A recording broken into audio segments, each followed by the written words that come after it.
Hey guys, what's up? This is Panther Dragon, and today we'll be going over the top 5 best junglers for solo queue. So in the recent patch, which is 4.12, there hasn't been a lot of changes except the Spirit of the Ancient Golem change, but that doesn't really matter because tank junglers still suck. But this patch, I feel like there are junglers who are certainly more stronger than others at the moment, and my opinion on some champions have lowered while other champions have higher, so let's go ahead and let's get started.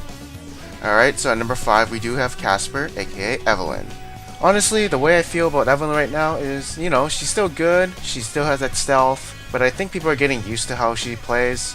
People are generally buying more pink wards. If you ward deep in her jungle, you'll see her doing creeps like wraiths or wolves, etc.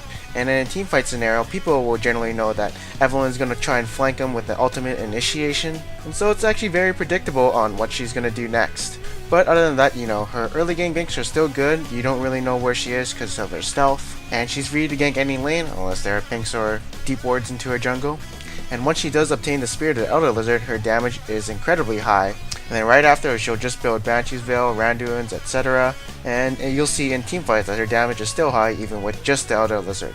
And her initiation is pretty strong as it does slow everyone, gives her a really high hit point shield, and she can flank from the side or behind, forcing an enemy to split their damage between Evelynn and the rest of her team. And once late game comes, she kinda falls off a bit, doesn't really have a lot of utility or CC. Her damage does fall off, but her shield is still there, I guess. But like I said previously, I just feel like everyone's getting used to her, they know how to play against her, buy pinks more deep in her jungle, and then yeah, she kinda loses her early game prowess. At number 4, we do have Jarvan. So what do I find good about Jarvan, and why do I find him better than Eve? So definitely his early game ganks are stronger, although Eve has that stealth, so she can get more ganks more often. Although he does have more burst damage, while Evelynn has more sustained damage, and his EQ combo is a skill shot, so there's a chance of that failing. But he does have a better mid game and late game. His initiation is really good, especially against targets who are immobile like Orianna, Xerath, all these poke mages who don't really have escapes, Jinx, Twitch, Kog'Maw, and they're trapped in the pit for 3 seconds unless they can flash out. Otherwise, your team will just wail on them for quite a bit. And also, if he gets fed, he can build damage and make picks on his own very easily, and he can definitely carry a team on his back if he gets fed. And of course his late game is really good, as he does give a Last Whisper to his team for like 3 seconds, since his Q does shred armor onto enemies, and he's also fairly tanky with his W since it can give from somewhere around 210 to 510 health. And the reason I think Jarvan is better than Evelynn is because of this. So if Evelynn gets like 8 and 2, she can't really carry the game, because if you start building damage, you'll just get shredded to bits, unless you go AP. And on the other hand, if she like kind of feeds, goes 0 and 3, she's not really that useful. And if Jarvan does the same thing, well, he's naturally tanky, he still has a CC, he has a really good initiation tool, and his early game presence isn't as far from Evelynn.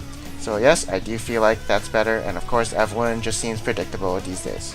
Next up, we do have Lee Sin. So remember, if you're really good at Lee Sin, play him. If you're not, I suggest you not play him, especially if you're not high tier Lee Sin level. And most Lee Sins in Diamond and Challenger are really good, so there's not really any bad Lee Sins. And generally that's why he's a really top tier pick, because all the Lee Sin players know the tricks around it. So why is he better than Jarvan?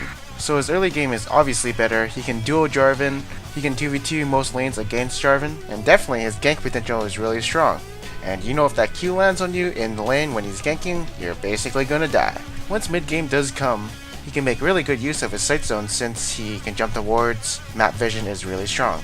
And also he's really good at doing picks since he does have a lot of gap closer, can insect people to his team, and high sustained damage. In the team fight, he can do full peel mode or full offensive mode where he initiates and does insect.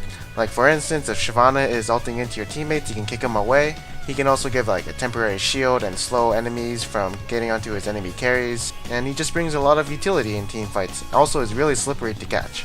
And then once late game comes, of course he's not the best tank, his damage is falling off, his utility is still there with the shield and the ulti, and yeah, he's a really good jungler right now. If you know to play him to his fullest potential, you'll climb the ladder like no tomorrow. And at number 2 we do have Rengar. So you can go the one-shot Rengar build, which is obviously better for lower ELO since you can actually carry, but there's a new build with the Madrid CDR Rengar. And honestly, if you thought Nocturne's ganks were strong, try a better version of Nocturne and having that ultimate on a lower CDR. And during the early game phase of Rengar, if you have 20% CDR, you have a 96 cooldown on your ultimate, and that means you can just keep spamming gank lanes, and what's so strong about those ganks is you can't really see them coming unless you ward deep in his jungle, and it's nearly impossible to avoid his E unless he sucks at the skill shot, since the only reaction time you have is that exclamation mark and you only have literally 1 second to react. And since his ultimate does give him another 5 ferocity stacks, that's another root for the enemy, giving a total of 3.5 seconds of a root, sort of like Morgana. And with his Nocturne offer, a 1 to 2 second fear that makes him run away from you, and you can flash out of, okay, so Rengar is definitely in my vote. Also, when mid-game does come, he can lock down an enemy squishy with his empowered Bola Strike, and of course do that again while being pretty tanky with his W, and just being this annoying tank who just keeps throwing bolas at you and roots you sometimes. And if people still aren't grouping, he's really good for picking off people since he is level 11 now, and that means a much lower cooldown on his ultimate. Once late game comes, he does kind of fall since he isn't the best tank, and he only has one type of CC, which is a root and a slow, and his base damage isn't that strong enough, so yeah, he just becomes a utility Rengar who just throws E's once in a while, but definitely his early game and mid game are really strong. And like I said earlier, the only reason I think he's better than Lee Sin is because he's like Nocturne 2.0. And at number 1 is Elise. So again, she's real strong, early game, she can duel a lot of people. She has 4 spells that do damage, 2 gap closers, and a stun. Also does more damage on auto attacks with Spider Form. But why is she so strong? Why is she stronger than everyone else? Alright, so turret diving is really easy for Elise since she does have repel to change aggro, so that consistently puts pressure onto lanes that are losing since there's a potential that she could dive them. Her early game damage is really strong too, so that makes her an early game jungler. Her repel is like a free Zhonya's, which also can be used as a gap closer or escape if other minions are nearby. So that tool right there is actually really strong. She's also ranged, so that means she has the potential to siege towers very well. Even though the Spirit of Ancient Golem did get nerfed, most Elises nowadays do get Spectral Wraith, so getting that Spectral Wraith does improve her early game power, but she is less of a tank when she does come to mid game. So what I find the most strong about her is her 2-second stun from her Cocoon. That thing mid game, late game is gonna wreak so much havoc if it lands into his squishies as they are basically gonna die. It's also a really good peeling tool if you're trying to peel for your squishies. Honestly, the amount of tools that Elise has in her kit is just so much that she'll always be good. She can do a large amount of things that other junglers can't really do, and she just has so much power into her right now. Now if you're just picking her up, I recommend you not playing her. Look for how people are playing her, know what to do in certain situations like her combo, etc. She is a very hard jungler to play, so yeah, I recommend you playing in a normal game for 10 games if you're a quick learner, 5 games. Now if you don't like playing junglers who are heavy damage early game, you can try utility junglers like Skarner, Maokai, and Amumu. Hey guys, thank you for watching my video. I hope you guys enjoyed it. Please like, subscribe, and comment below. Now if you really want to help me, all you have to do is subscribe, because the dream of my lifetime goal is to get 100,000 subscribers. So yeah, I really want to get that 100,000 and look pretty. So thank you for watching, check out my other videos, and I'll see you next time.